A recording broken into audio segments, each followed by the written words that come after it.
Democracia para 1000 millonarios. Miren ustedes. Les voy a tratar de contar rapidísimamente de qué trata esto. La Constitución en México tiene un problema que es a la hora de organizar. No, voy atrás. México, para darle representación a partidos que no alcanzaban representación en las elecciones, y para fingir democracia, sobre todo el PRI, inventó la representación proporcional. Una parte de la Cámara de Diputados y de la Cámara de Senadores son electas por voto directo, es mi representante de mi distrito, y otros son electos por representación proporcional. Es decir, el partido de Firulais Pérez, que no tiene suficientes votos en ningún distrito para tener un diputado, pero que tiene una cantidad de votos suficiente como para ameritar que sus votantes estén representados, pues entonces tienen unos escaños o curules de representación proporcional. Es una especie de mezcla entre el sistema estadounidense de democracia directa, de elección directa, y el sistema europeo de la elección proporcional. Pero la Constitución establece que la representación proporcional se divide por partidos, se reparte por partidos, por el porcentaje que tengan cada uno de los partidos, y que no solo lo tienen los partidos que no tienen diputados de elección directa, sino que también lo tienen todos los demás, los principales. Pero la Constitución establece que ningún partido puede tener más de un 8% de representación proporcional. Aquí hay una contradicción porque no te dice cómo hacerle cuando hay un partido que tiene más del 8% de representación proporcional. ¿Qué lío me estoy haciendo? Pero espero que me entiendan. Bueno, entonces, la idea es que con los resultados de las elecciones en México, el Instituto Nacional Electoral, que ya se ha finalmente rendido al capricho del señor Andrés Manuel López Obrador, está en una situación bastante peligrosa en la medida en que si da la representación por partidos, le va a dar una enorme cantidad de diputados a los aliados del partido gobernante. Y esto sería que, dice, se otorgaría al bloque oficialista, es decir, a todos los partidos que llevaban a López Obrador como candidato presidencial, aunque luego cada uno tuviera candidatos a diputados y senadores y gobernadores y demás por su cuenta. Serían Morena, el Partido del Trabajo y el Partido Verde Ecologista de México, que es un fraude, un total de 364 diputaciones, el 73%.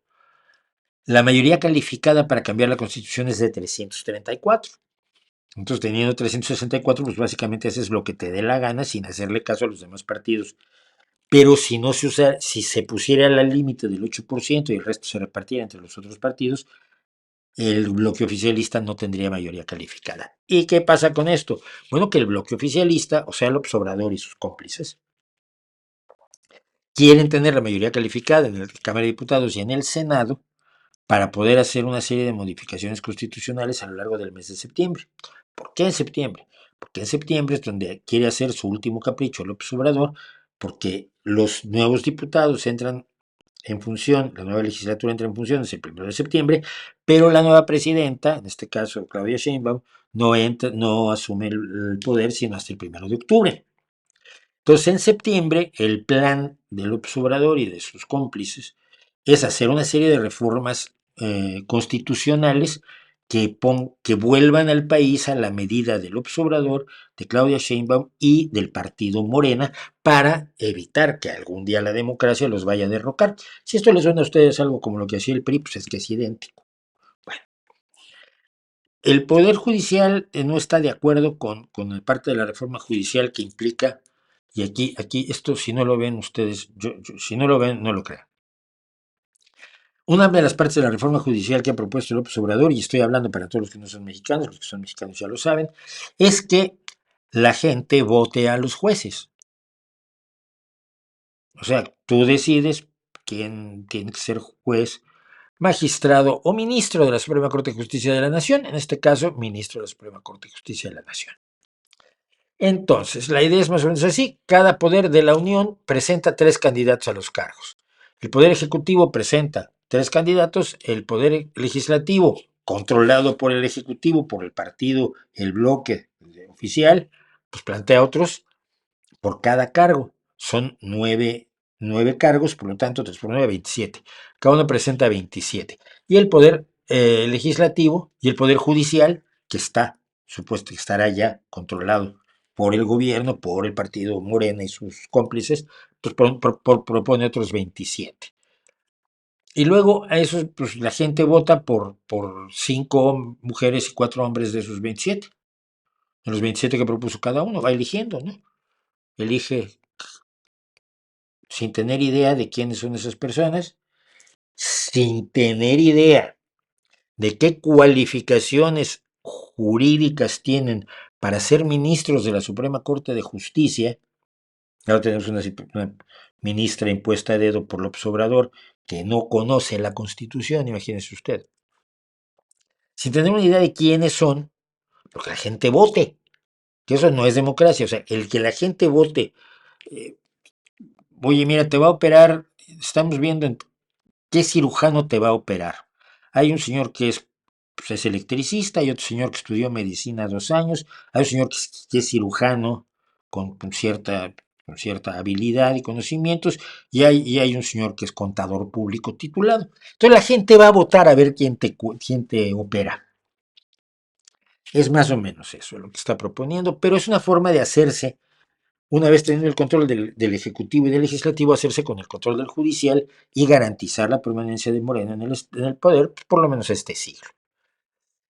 Como los miembros del Poder Judicial se han opuesto a esta reforma, que es absurda, y están en paro, se han declarado en paro permanente, en paro sin límite, el observador ha decidido que pues, le iba a preguntar a otras personas, entonces decidió preguntarles a los 5 más ricos de México que dijeran si era constitucional la reforma judicial y la sobrerepresentación de los diputados y de los senadores en las cámaras legislativas.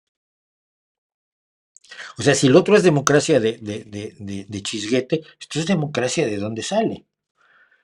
A los 5 grupos más ricos de México, porque no son personas, Carlos Slim, sí, Salinas Pliego, Germán Larrea, la familia Balleres, que es la familia de Roberto Balleres, alguna vez le hice un informe anual, y María Asunción Aramburu Zavala, que son las mujeres más ricas del mundo, además, ganó un juicio tremendo, era la dueña de cervecería Modelo, que hacía la corona.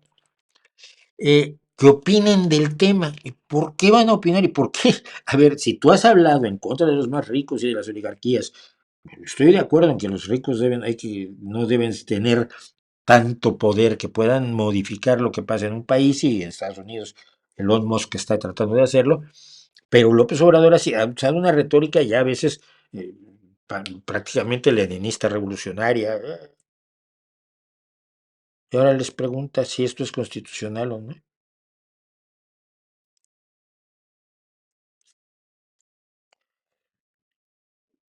O sea, las ocurrencias son cada vez más patológicas. Las ocurrencias son cada vez más patológicas. Luego al día siguiente se quejó que no ha recibido la opinión de los 5 más ricos, pero ahora ya no era solo la opinión lo que estaba pidiendo, sino que estaba básicamente diciendo que los empresarios no apuesten a violar la Constitución. Me imagino que si me estabas preguntando mi opinión, me estás diciendo que no viola la Constitución. ¿Tienes algún indicio de que estoy violando la Constitución? Ahora, en ese caso, los que tienen que tratar la policía y los jueces, ¿no? Es todo tan absolutamente delirante, tan absolutamente enloquecido, que no atino a entender qué está pasando en México. Siento que las cosas están empeorando porque se deshilachan las, los tejidos de una democracia muy frágil, muy llena de agujeros que se tejieron. Y un ejemplo es el Poder Judicial. El Poder Judicial en México es poco fiable. El Poder Judicial en México es enormemente corrupto. El Poder Judicial en México, a los niveles más altos, trata de actuar con cierta seriedad para no quedar mal, pero para la justicia en la calle, para la justicia a nivel de primera instancia, es horrible, necesita cambiar, pero no así. Lo que está haciendo el Obrador es decir, México tiene un cáncer en los riñones, que es el Poder Judicial, por lo tanto le vamos a sacar a usted los 2 riñones. Oiga, pero es que así me muero. Ah, ese es su problema. Parece delirante, por supuesto. Y, y bueno, yo no creo que los 5 más ricos le hagan el más mínimo caso.